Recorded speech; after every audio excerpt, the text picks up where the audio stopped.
Sir, मेरा नाम Rekhram Bharti MSc Yadav.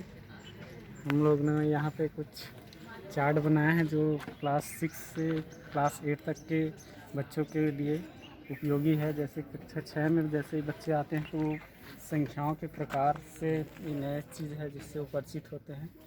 तो इसका उपयोग हम उनको समझाने के लिए करते हैं कि प्राकृत संख्या, पूर्ण संख्या, पूर्णांक संख्या, भिन्न प्रकार की संख्याएँ हैं। इसमें वो जैसे चर संख्या के बारे में वो यही क्लास 6 में आके परिचित होते हैं। इसी प्रकार ये भी क्लास 6 के बच्चों के लिए वो कोष्ठक के बारे में यहाँ पे आकर समझते हैं। तो हम इस चार्ट का उपयोग करके उनको कोष्ठक के प्रकार और उनको हल करने के लिए जो क्रम है उसको भी यहाँ पे समझाते हैं, और साथ ही साथ जो हमारी संक्रियाएँ हैं उसको किस क्रम में करना है उसके लिए भी ये चार्ट के उपयोग करते हैं, और यहाँ पे कुछ उदाहरण के द्वारा उनको समझाया जाता है। उसके बाद ये हमारे पास ये आकृति हैं, उसको हमको भिन्न प्रतिशत एवं दशमलव के रूप में दर्शाना है। तो कैसे हम इसके द्वारा हम उसको समझाने में आसानी होती है कि जैसे कोई आकृति है, ये पूरे हिस्से हैं, तो ये हमारा भिन्न के रूप में हम इसको 1/1 लिखेंगे। और जैसे प्रतिशत में बताएंगे तो प्रतिशत का अर्थ होता है 100। तो 100 में हमारा पूरा हिस्सा यदि है तो वो फिर 100% कहलाएगा। उसके बाद इसी को यदि हमको दशमलव में परिवर्तित करना है तो हम इसको दशमलव का उपयोग हम किसी को एकदम एक्यूरेट किसी का माप बताना है तो इसके लिए हम फिर दशमलव का उपयोग करते हैं, दशमलव संख्या। उसके बाद हमारे पास ये एक और चीज़ है, ये यहाँ पे नीचे में बहुत ही महत्वपूर्ण चीज़ है, लघुत्तम समापवर्त की छलनी।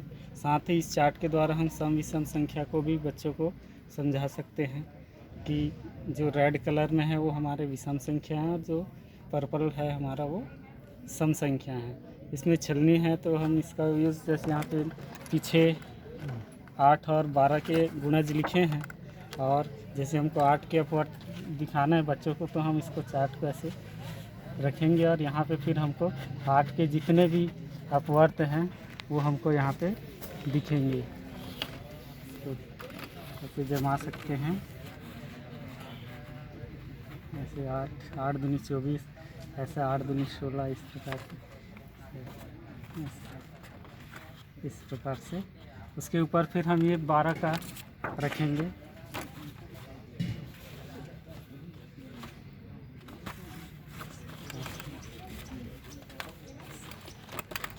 तो यहाँ पे हमको ये दोनों का जो रखना है थोड़ा सा,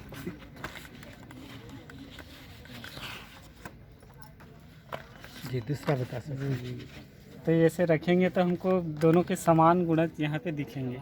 तो यहाँ पे जो सबसे छोटा वाला गुणज होता है वो हमारा लघुत्तम समापवर्तक होगा। तो ये बहुत समझाने में हमको उपयोगी होता है। उसके बाद एक कोणों के प्रकार को हमने एक चार्ट के द्वारा दर्शाया है कि हमारे पास ज्यामितीय आकृति में के द्वारा कुछ कोण बनाए जाते हैं।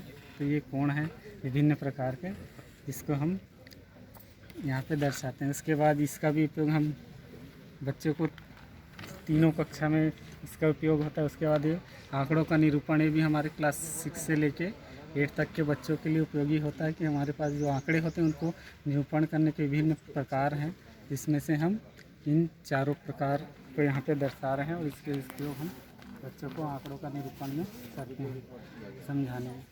इसके अलावा यहाँ पर हमारे पास ज्यामितीय आकृति जिसमें द्विमीय आकृतियाँ हैं विभिन्न प्रकार की।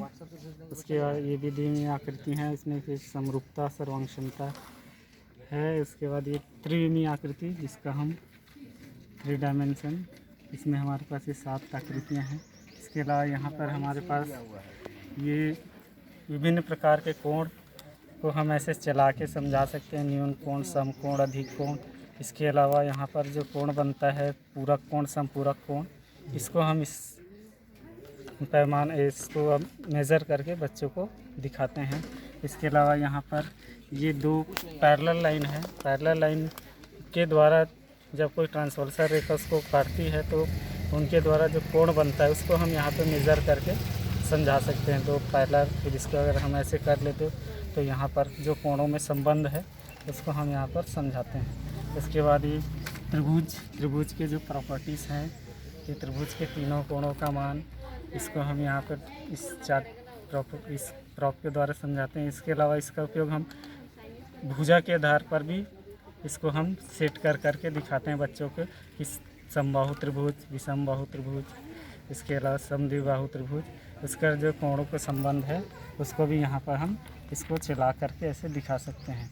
इसके अलावा इसको हम एक और यूज़ करके इसको हम चतुर्भुज में भी बदल सकते हैं और चतुर्भुज की फिर प्रॉपर्टीज़ को हम यहाँ पर समझाते हैं। जी एक और लगा देंगे जी, ये चतुर्भुज की प्रॉपर्टीज़ को भी इसका उपयोग करते हैं इसका इसके अलावा यहाँ पर ये हमारे पास जो वृत्त में जो चाप है, चाप के द्वारा जो कोण बनाया जाता है उसको हम ये धागे के माध्यम से लघु चाप के द्वारा ये बना कोण, दीर्घ चाप के द्वारा बना कोण, इसको हम सेट करके धागे की सहायता से परिवर्तित करके दिखा सकते हैं और बताते हैं। इसके अलावा ये इसमें हम आंकड़ों का निरूपण के जो कोण के द्वारा ये कोण कितने अंश को दर्शा रहा है और इसको हम परिवर्तित करके संख्या को कोण में और कोण को संख्या में परिवर्तित करके हम बच्चों को समझाते हैं।